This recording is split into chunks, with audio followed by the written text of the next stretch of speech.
Hi, so the sequence I'm going to show you now is a stepping clock sequence. It helps us organise our foot, our knee and our hip in movement. So I'm stepping to a clock. I'm going to step to 12 o'clock, 1 o'clock, 2 o'clock, 3 o'clock and around to 4. Because my brain doesn't work so well, it's also 12 o'clock, 1 o'clock, 2 o'clock, 3 o'clock and 4 o'clock on this side. I'm coming up to stand, which you'll see my legs, but you won't see me anymore.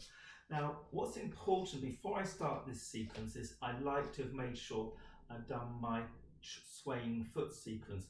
So this is the swaying foot sequence where I'm just transferring weight from toes to heels. And I've done my transferring my weight from side to side. I've gone around in a circle. I've done the circle the other direction. And I've done rocking in and rocking out. That's all very important to wake up the proprioception of the feet, to give the information back to the body so your motor cortex can process of what's going on. So we're stepping forwards. I'm just going to show you the first one. I'm stepping forward at 12 o'clock on this leg. So I just step forward, feel my weight transfer into that leg, and then feel my weight transfer out of that foot and leg. Now when I step forward, the back heel stays down. If you've got a very tight ankle, as you step forward, your back heel may need to lift a little bit. Mine did there. But subsequently, when we go to 1 o'clock, 2 o'clock, 3 o'clock, as you step to 1 o'clock, that back heel can now stay down. So again, when we do the work, I'm switching to 2 o'clock now. I turn my pelvis. So it's important to think rotation comes from my pelvis. I then transfer my weight to that foot.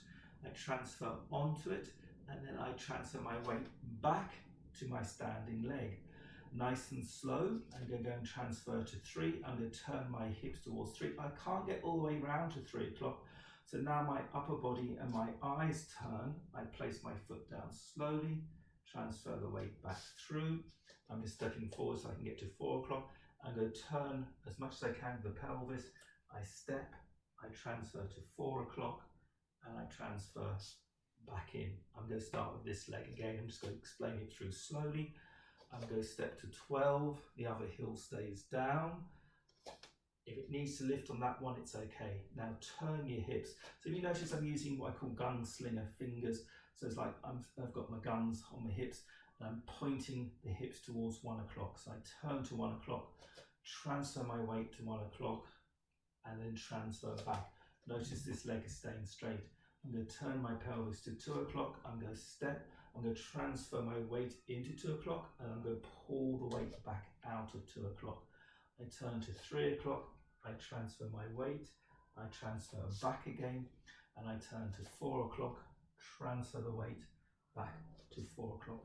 Now, if it doesn't feel good to get to 3 or 4 o'clock, you can miss those out.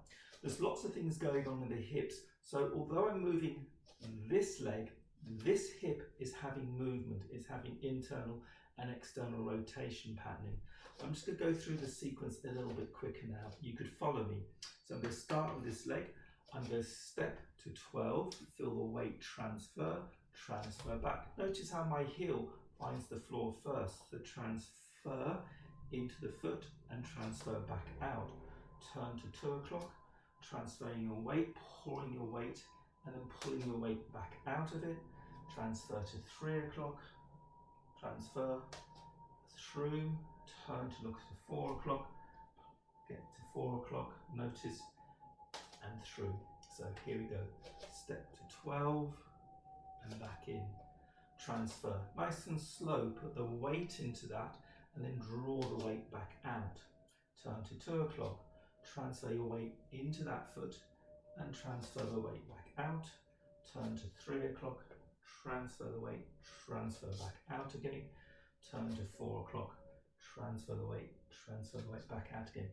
I'm just going to go revisit the swaying body positions. So when I sway from side to side, one of the cues I sometimes use when I'm teaching is the feeling that you're pouring loads of water into this leg.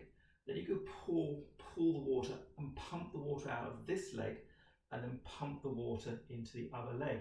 So all my weight's into this foot, I suck all the water out and pour all the water into this foot. I'm just going to go a little bit wider.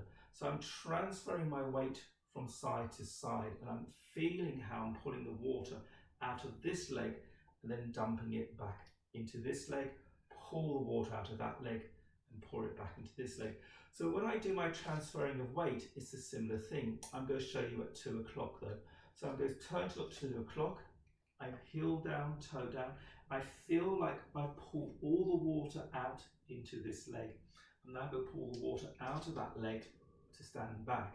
So, okay, I'm going to do another round. Let's see how we get on. So we're just going to step 12 and back through. Turn, look at 1 o'clock, transfer your weight, transfer back.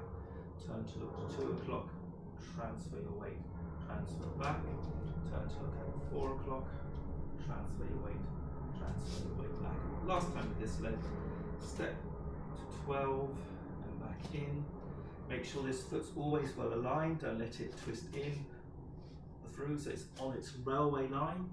We step to 1 o'clock, again this foot mustn't come off its position. I'm turning to 2 o'clock, I'm going to transfer the weight, I'm going to transfer the weight back. I'm going to turn to 3 o'clock now, I'm transferring the weight back. I'm turning to 4 o'clock, transferring the weight and transferring the weight back. Thank you very much for watching my clock stepping sequence. It's small but accurate, and it teaches how the body shifts its weight around, nice and slow, to give the body a chance to work out which muscles it should be recruiting through that sequence.